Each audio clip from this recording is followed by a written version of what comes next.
Welcome to the do-it-yourself project that has taken me probably about 2 weeks up to this point. I am putting an epoxy coating, epoxy floor, in my two-car garage. And it's probably a little bit more than a modern-day two-car garage. This house is about 40 years old, so it's a little bit bigger on the edges. Maybe 2.5, I don't know. But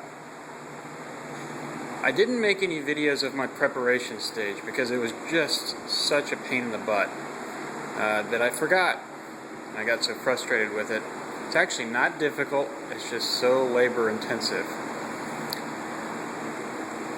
What I did, and this is the most important part of this thing, and if I could show you, well, here's all my stuff. Look at all this stuff. I have no place for it, and then I threw out a ton, but there's a ton at the back of the garage too, my drill press and everything else. The point was to clear off the parking space area and then clean the heck out of it. I don't think I'd ever clean this garage past just sweeping it out. Maybe I power washed it one time. So the first step was blowing it out, all the leaves and everything, with my leaf blower. There it is down there, barely see it. Second step was pressure washing it. So I've got my, I think it's a 2500, maybe 2200 pressure washer, PSI. Got it relatively clean that way, except there was still a lot of spots of grease and everything else. The next step is to scrub with a degreaser, and I use several different types because I did it many times, but this simple green just from Home Depot worked great. I bought this brush on a handle, has stiff bristles on it, and I degreased this garage probably 4 or 5 times. Each time after I degreased it, pressure washed it. After that, you have to get as much water out of the garage as possible. This is an excellent investment. These are like $5. It's this squeegee. And it only works really well when you're pulling it backwards, but it goes on just any sort of wooden rod with a screw adapter on it to get as much water off your floor as possible, so to speed drying times. After I degreased it, I then acid etched it. There's 2 different schools of thought or ways to abrade the concrete surface so that the epoxy will adhere. One of them, and is acknowledged as the best way, is a machine, either a shot blaster machine or a rotating abrader electric machine. Kind of looks like back when you're in school and they were cleaning the floors in the school, wax them, kind of looks like that, except it's got kind of a diamond sanding disc on it. Those are acknowledged as the best ways to do it. I didn't want to do that. I knew that would take forever. Maybe I should have done that. And it also is very expensive to rent the machines. So what I did was use good old muriatic acid, which is pool acid. It's hydrochloric acid. I sprayed down the surface of the garage. I probably etched it twice. And the best way to do this, I found, just one of these cheap pump-up sprayers that you can get at Walmart, like you would apply weed killer or fertilizer or whatever. And I filled that up, and I basically painted the surface of the garage with muriatic acid. Let it fizz, and you need really good ventilation while you're doing this. Let it fizz. Brushed it around vigorously with this brush down here, and then neutralized it. I don't have the bottle around because I already threw it out.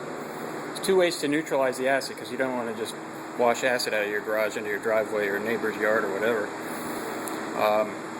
I used ammonia, which I thought was very easy to do. I applied it in the same way with that cheap sprayer pump-up bottle.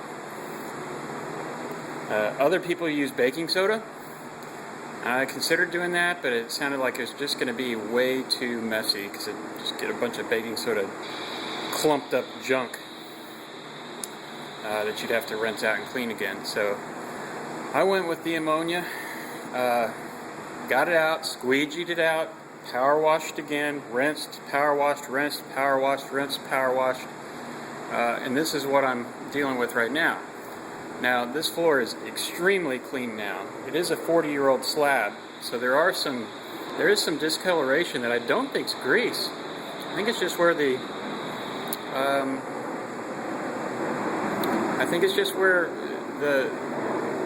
the troweling marks are a little bit different because it's dry and it's impervious to any of the cleaners or acids that I've used.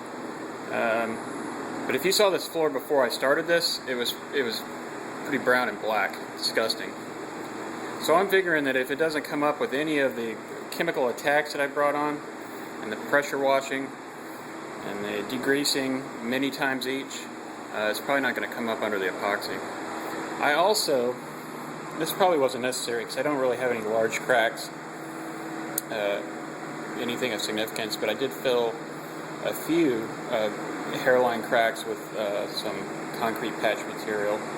Let that cure. There's a few of them around the garage.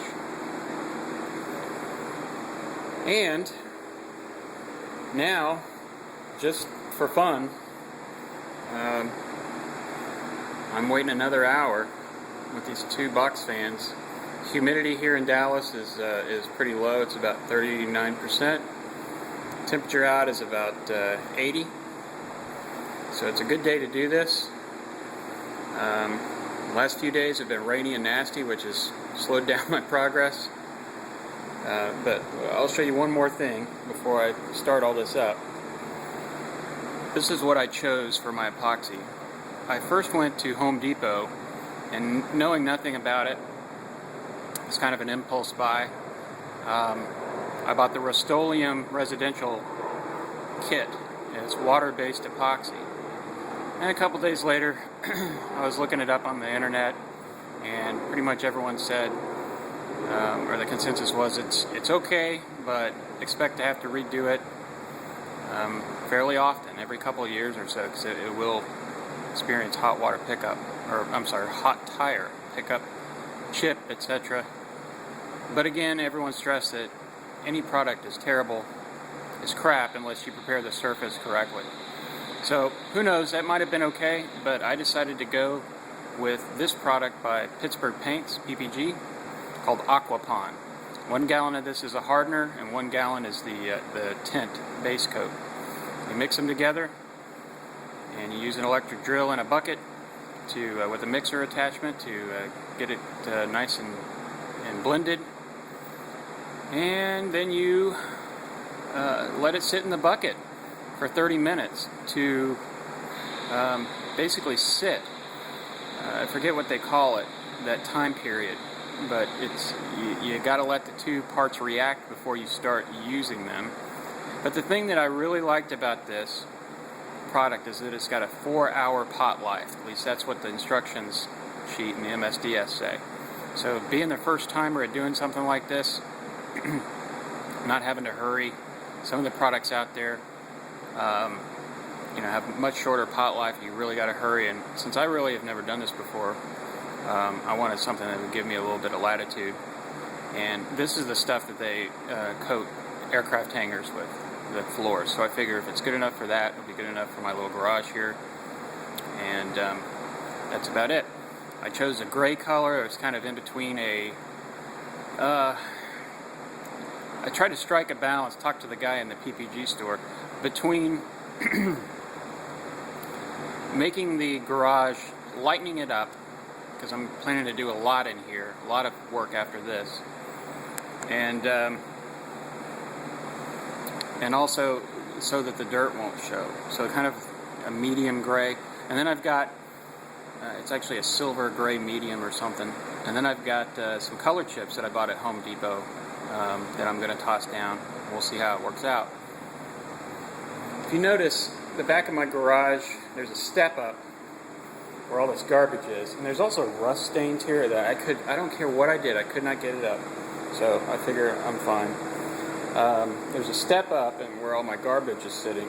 I'm not going to epoxy coat that area, obviously, since all my crap's there. What I'm going to do is, after this floor is all cured out, which will probably take a week or more, I'm going to move all my garbage from over here into the garage, and then I'm going to use vinyl commercial tiles. I think they're called VCT tiles, and I'm going to put those up on that area, which should look pretty sharp. I'll do a black and white kind of checkerboard pattern, and all the way back to the door of the house. So I'm pretty excited about this project, but I'll tell you, I'm ready to get with it. This preparation of the floor has taken days and days and days and days, and I wanted to do it right, or as right as my budget would allow, and not skimp. So here we go. Probably in about an hour I'm going to start up the process of laying down my epoxy.